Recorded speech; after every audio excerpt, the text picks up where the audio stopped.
The night I felt safe again, a story of Kagame. The night was silent, too silent. All I could hear was my own heartbeat. I was hiding with my family, crouched down in a small room in our house as the sound of heavy boots echoed outside. Soldiers were coming. We didn't know if they would knock on our door or if we'd hear a gunshot next. I was just a boy, but I could feel the fear in my chest. That night, I thought I might never feel safe again. Then, everything changed. It was 1994. Rwanda was a country torn apart by the genocide. My family lived in a small village in the northern part of the country. At that time, our village was a place where fear lived in every corner. The war, the killings, the hatred, it had become normal to expect that one day someone you knew would disappear, never to be seen again. People we had known for years suddenly turned against each other, and neighbors who once called each other friends were now afraid of each other. The country was in pieces, and no one knew how we would ever put it back together. I'll never forget the day the soldiers came to our village. It was early in the morning when we heard the trucks. I was just 12 years old, but I could feel the tension in the air. The soldiers didn't say much. They walked through the village, eyes sharp, hands on their rifles. I had seen them before, but this time they seemed different. There was something in their eyes, a coldness, like they weren't just soldiers anymore. They were something darker. My father grabbed my hand, pulling me inside. "Stay quiet," he whispered. "Don't make a sound." My mother and little sister were already in the corner, holding each other, their faces pale.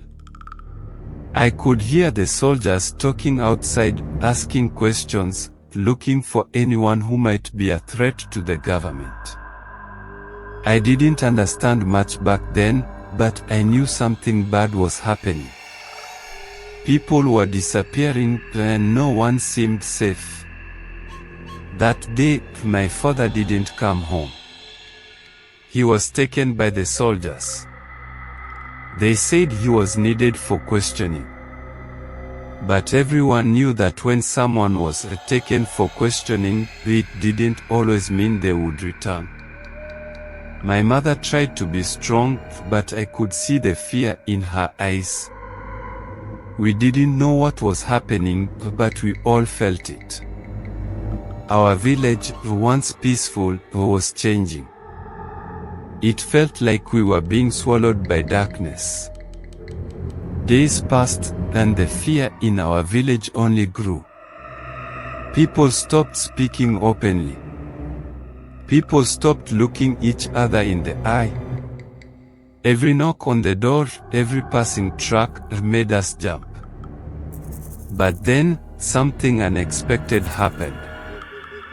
One night, I heard a truck outside.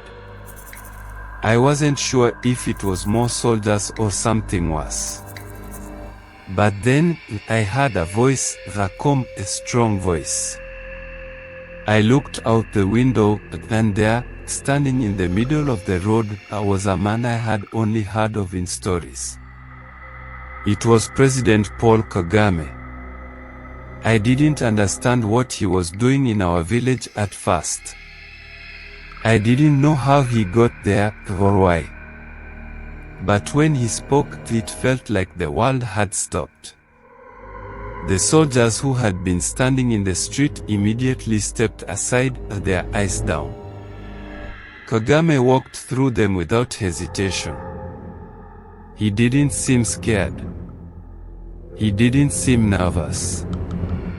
He walked like a man who knew exactly what he was doing. And everyone, even the soldiers, knew that he was the one in charge now. I remember him standing in the middle of the road, looking out at the people who had gathered to listen. His voice was strong, yet calm. "The killing must stop now," he said. "This country belongs to all of us, and no one will tear it apart. Together, we will rebuild." That moment changed everything for me. I had seen many leaders before, but none like him. His presence felt different. He wasn't just a man in a suit or a military uniform, he was a symbol of something more. He was hope. In that moment, I believed that things could get better. Maybe we could heal. Kagame didn't just talk about peace.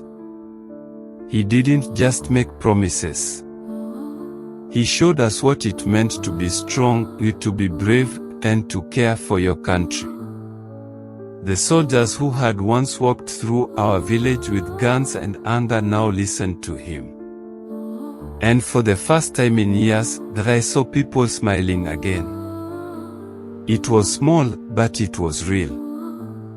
Over the next few months, I saw how Kagame's vision started to take shape. It wasn't easy.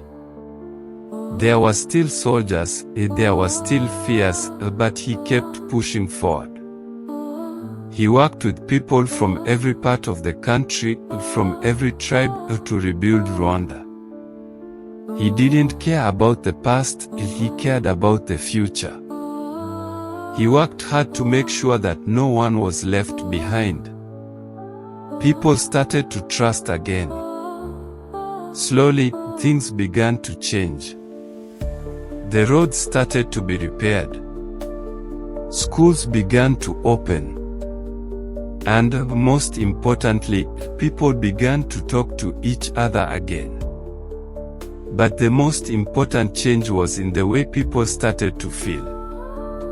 The people who had been divided, who had been afraid, began to come together.